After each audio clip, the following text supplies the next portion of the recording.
Blume Ventures, which has backed unicorns like Unacademy, Slice, and Purplle, released a report called Omega Files. This report transparently discloses how their inaugural fund performed and, more importantly, provides insights into how venture capital firms operate. In this episode, I will explain what is happening inside the venture capital firms with Blume Venture Case study as an example.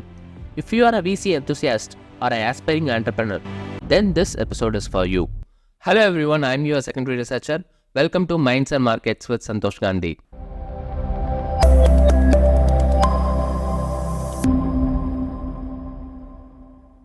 Over the last decade, one of the most significant trends in Indian business has been the emergence of venture capital funding.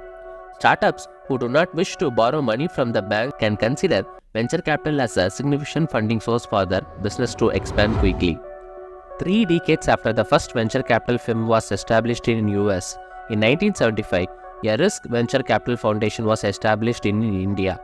Fast forward to today, India has a vibrant VC ecosystem and has 1,500 active VC firms. Blume Ventures is one of the top among them.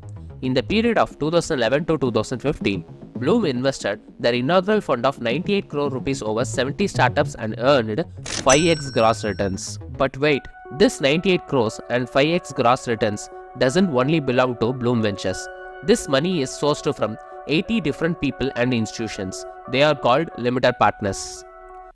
The world of limited partners consists of high net worth individuals and institutions such as foundations, university endowments, pension funds, funds of funds, family offices, sovereign wealth funds, etc. In case of Blume, 70% of their inaugural funds are raised from high net worth individuals and 30% from institutional investors, which includes family offices like Camlin, Times of India, Dr. Reddy's office, and government capital like SIDBI and Technology Board of India. One might ask, why limited partners give money to VC firms? Limited partners give money to VC firms with the expectation of generating returns. With the capital sourced from limited partners, VC firms invest in early stage companies in exchange for ownership in the form of equity. Once these companies grow and become more valuable, venture capitalists can sell their ownership in the company and make a profit. They can sell their ownership in 3 ways. The first way is secondary market sale. VCs can exit their investment by selling their holdings to new investors in the private equity second market. For example, in 2011, Blume invested in the company called Beacon Stack when its valuation was 7.5 crores and fully exited the company via secondary sale when its valuation reached 1,155 crore rupees. The second way is via mergers and acquisitions. In this strategy, the portfolio company gets acquired by another firm by a strategic buyer interested in growth and technology. For example, around 2012, Blume invested in Taxi for Sure, a car rental platform, when its valuation was 12.7 crores. It was later acquired by Ola when its valuation reached 416 crore rupees. Third way is via IPO. If the portfolio company performs well and goes public, venture capitalists can sell their shareholdings in the open marketplace after the IPO. For example, Blume invested in a company called E2E Network when its valuation was 13.75 crores. It partially exited the company when the IPO sold at 75 crore valuation with price per share was 57 rupees and fully exited the company when the price per share was 250 rupees. Via many exits like this, Blume Ventures managed to gain 5x gross returns from their 98 crore rupees inaugural funds and made a huge profit for the limited partners. Typically, VC fund managers receive fund management fees and carry a share of profit. All the other remaining money is distributed among limited partners who invested in the fund. How did Blume Ventures convince their limited partners to invest via them? Blume convinced their limited partners by effectively presenting data about the emerging market in India.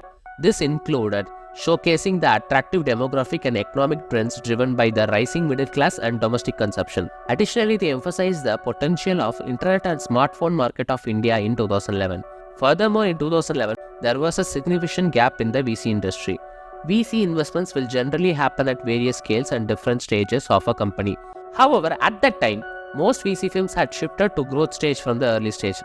Blume addressed this gap with investors, emphasizing that investing in early stage of a company provides high returns. But this high return comes with high risk.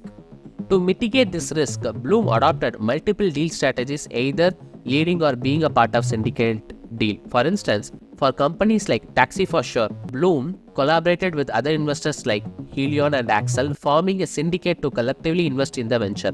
Additionally, Blume maintained a balanced portfolio, aiming to have 60% India domestic growth-focused companies and 40% India tech-focused companies building for the global market. By communicating these well-defined value propositions, Blume successfully secured investments from the limited partners for their inaugural fund. This is the short story of Blume Ventures. From this story, if you are an aspiring entrepreneur looking to raise funds at some point in time, the first insight you need to take away is understanding the exit goals of VC firms. Your responsibility will not stop just after raising the funds. If you are a VC enthusiast, the first takeaway is understanding the importance of limited partners in the VC ecosystem. The second takeaway is exit and deal strategies used by VC firms.